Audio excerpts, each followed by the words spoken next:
Magandang araw sa lahat, welcome po ulit dito sa atin channel ang Biyahe y Komida. Maraming salamat sa lahat ng nag-subscribe, indeed. Punta tayo sa atin topic, August 16, 2025. Tinanggal ni Enrique Hill ang komento na, I love you, sa post ni Liza Soberano. Matapos ang 3 taon, sa wakas ay inamin ni Liza Soberano ang pagkakahiwalay nila ni Enrique Hill. Binura na ni Enrique Hill ang viral, I love you, comment niya sa TikTok post ng ex-girlfriend na si Liza Soberano. Nangyari ito ilang araw matapos pumutok sa social media ang tila pagpaparamdam pa rin ni Enrique ng kanyang pagmamahal kay Liza kahit hiwalay na sila. Noong nakaraang linggo ay nag-post si Liza sa kanyang TikTok account ng pagli-lip-sync sa TikTok trend ng kanta ni Ariana Grande na, Every Time. Walang inilagay na caption si Liza sa post. Kapansin-pansing nag-comment dito si Enrique ng, I love you. Napansin naman ng ilang netizens na nawala bigla ang comment ni Enrique. Noong mga panahong iyon, nabuhayan ng loob ang fans ng Lizken Love Team na baka may pag-asa pang magkabalikan ang dalawa. Pero laking gulat ng marami nang aminin ni Liza na matagal na nilang tinuldukan ni Enrique ang kanilang relasyon. Nangyari ito noon pang October 2022. Sa pamamagitan ng episode ng Can I Come In podcast noong Huwebes, August 14, 2025, ipinagtapat ni Liza ang lahat. Pagsisiwalat ng aktres, I've been honestly itching to tell people this, because I haven't been very truthful. Ken hasn't been very truthful. Ken and I broke up. We've been broken up for almost 3 years now.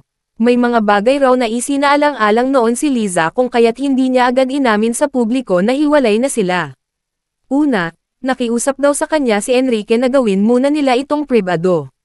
Lahad ng aktres, originally, the reason why we haven't said anything about it is because Enrique or Ken asked me not to say anything about it first. And I think, I don't want to speak for him, but I think it was coming from a place of not wanting it to be real. Pangalawa, aminadong nakaramdam daw ng takot si Liza sa posibleng mangyari sa kanyang showbiz career sa Pilipinas kung sakasakaling malaman na break na sila ni Enrique. And at the same time, you know, I agreed to that because I also didn't want it to be real. And this is coming from the people pleaser side of me because I was so afraid that if people found out that we weren't together anymore, my career would go bad or, you know, people just wouldn't love me anymore.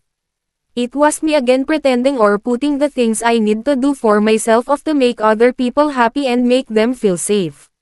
But, yeah, me and Ken broke up almost 3 years ago.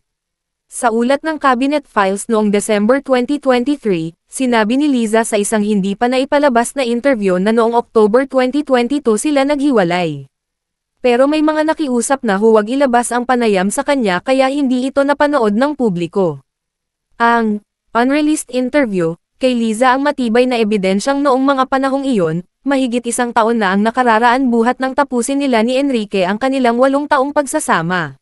Was there a moment in your life when you started to believe you were worthy of love and were you able to receive it?